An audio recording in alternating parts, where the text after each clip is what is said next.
আসসালামু আলাইকুম। সবাই কেমন আছেন?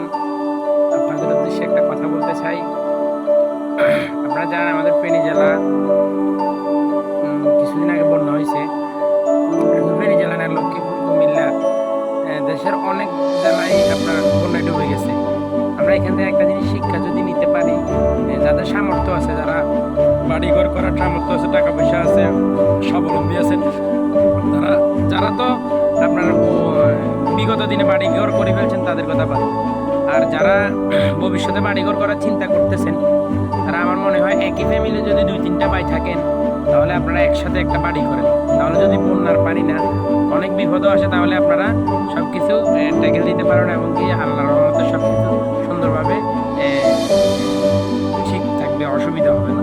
কারণ যদি আপনি 2 তলা একটা বাড়ি করেন বা 3 তলা একটা বাড়ি করেন, 3 ভাই 2 ভাই মিলে, তাহলে আপনাদের নিচের তালা ডুবে গেলে উপরে থাকতে পারবেন, 2 তলা ডুবে গেলে 3 তলায় থাকতে পারবেন। তাহলে তো আপনাদের ভিতরে আর কোনো ঝামেলা হবে না।